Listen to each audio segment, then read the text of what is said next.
नमस्कार, श्री राधा वल्लभ अकेडमी में आपका स्वागत है। और हिंदी विषय के अंतर्गत आज हम पढ़ेंगे अपना 7th चैप्टर जिसका नाम है आलसी गधा। आलसी गधा एक कहानी है और इस कहानी का उद्देश्य क्या है बच्चों, आपको ये बताना कि हमें किसी भी काम को करने के लिए आलस नहीं करना चाहिए। प्रत्येक काम को मेहनत व लगन से करना चाहिए। तो हमारा जो उद्देश्य है वो क्या बता रहा है कि आपको मेहनत करनी चाहिए और किसी काम को करने के लिए आलस नहीं करना है। तो इससे पहले मैं पाठ का वाचन करूं, थोड़े से शब्दार्थों के विषय में जान लेते हैं। हमारा पहला शब्द है आलसी।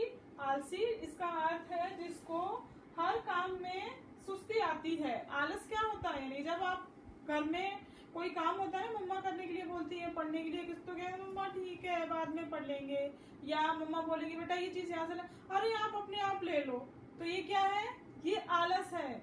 और जिसको हर काम को करने में आलस आता है उसको क्या कहते हैं, हम आलसी कहते हैं। फिर है क्रोध। क्रोध का मतलब गुस्सा, एंगर। फिर है बोझ। बोझ का मतलब भार या वजन या फिर वेट। फिर है कामचोर। काम से जी चुराने वाला, यानी कि जिसका किसी भी काम में मन नहीं लगता वो क्या कहलाता है, कामचोर कहलाता है।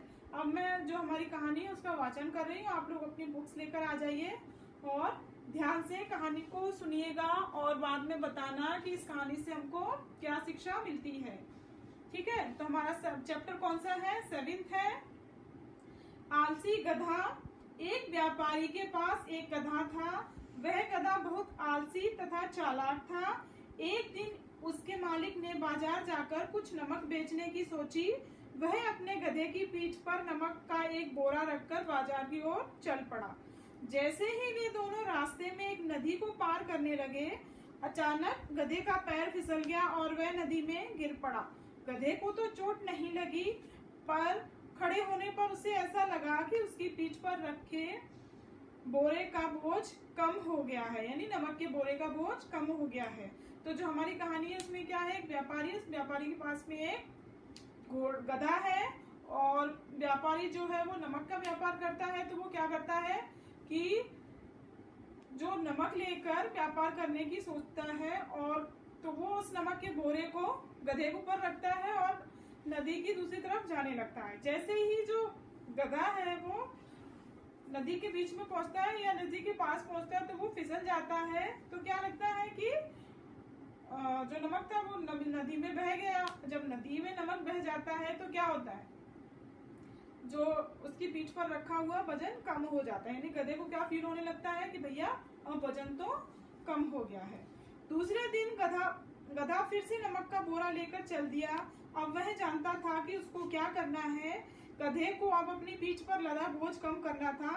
अतः जब गधा और उसका मालिक नदी पार करने लगे तो गधा फिर से जानबूझकर नदी में फिसल पड़ा और इस बार उसने अपनी कमर पर रखे इस बार भी उसे फिर से अपनी कमर पर रखे नमक का बोझ कम लगने लगा।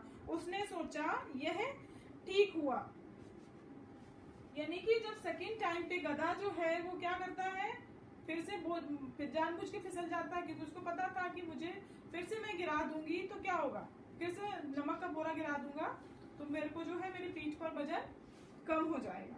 ठीक है, तो उसने फिर से वही किया। गधे के मालिक ने उसकी यह चालाकी पहचान ली। उसको बहुत क्रोध आया क्योंकि उसके बोरे में रखा सारा नमक बह गया था। उसने गधे को सबक सिखाना चाहा, यानी कि आप भाई कोई भी चीज, आलस है या कोई चीज है, कितनी बार भी कर लोगे। ये कहानी हमको क्या बताती है कि आप कितनी बार भी चालाकी चलोगे पर किसी न किसी दिन तो आप पकड़े जाओगे। तो यही चीज थी जो गधा बार बार कर रहा था और उसके मालिक ने उसको पहचान लिया था। तीसरे दिन गधे का मालिक गधे की पीठ पर रुई से भरा बोझ रखकर बाजार की ओर चल पड़ा। गधे ने सोचा कि फिर से अपनी चाल चलनी चाहिए। जब वे दोनों नदी पार करने लगे तो गधा फिर से जानबूझकर नदी में फिसल गया ताकि उसकी कमर पर रखा हुआ बोझ कम हो जाए। यानी कि तीसरे दिन जब मालिक नमक लेकर चला तो गधे ने फिर से पहले जैसी प्रक्रिया करी। क्या करा कि उसको तो भाई अपने पीठ का रखा हुआ वजन कम करना था। आलस जो था, यानी कि काम कौन करना चाहेगा, कौन व्यापारी के लिए दूर तक मार्केट में नमक लेकर जाए, तो वो क्या करता है, फिसल जाता है। लेकिन मालिक भी चालाक था तो उसने क्या किया, आगे देखते हैं इस कहानी में उसने क्या किया। परंतु इस बार ऐसा नहीं हुआ। उसकी कमर पर बोरे में भरी रुई ने अपने अंदर पानी सोख लिया और उसकी कमर पर रखा बोझ और भारी हो गया। अब चालाक गधे को तो वह बोझ लेकर चलना ही था। यानी कि इस बार मालिक ने क्या किया, नमक की जगह रुई के बोरे बांध दिए थे और उनको रखने की बजाय बहुत अच्छे से बांध दिए, जिससे कि अब की बार अगर गधा नदी में गिरता है तो वो बोरे जो है गिरे नहीं, पीठ पर ही बंधे रहे। तो क्योंकि भाई गधे को तो आलस आने लगा था, उसको पता था बार बार अब भैया हमें क्या करना। उसने क्या किया कि जैसे ही वो नदी के बीच में पहुंचता है, नदी के बीच में पहुंचते से वो अपने आप को गिरा लेता है। लेकिन इस बार क्या होता है, उसकी चाल उल्टी पड़ जाती है, क्योंकि भाई रुई जो होती है यानी कॉटन में जब पानी भरेगा, पहले तो रुई हल्की होती है, लेकिन जैसे ही उसमें पानी भरा तो वो रुई जो है वो बहुत भारी हो गई।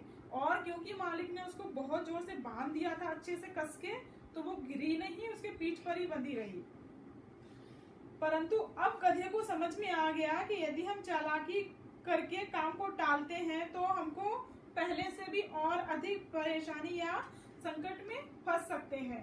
यानी कि इस बार क्या हुआ भाई, पहले एक ही बोरा जाता था, लेकिन इस बार देखिए पिक्चर में देखिए उसने गधे ने क्या किया है, अपनी जो बुक है उसमें देखिए पिक्चर, गधे की पीठ पर बहुत सारे रुई के बोरे बंधे हुए। पहले तो एक ही नमक का बोरा होता था, लेकिन इस बार 4-5 बोरे हैं। तो उसने क्या किया, जैसे ही वो नदी में गिर जाता है तो वही रुई भीग जाती है।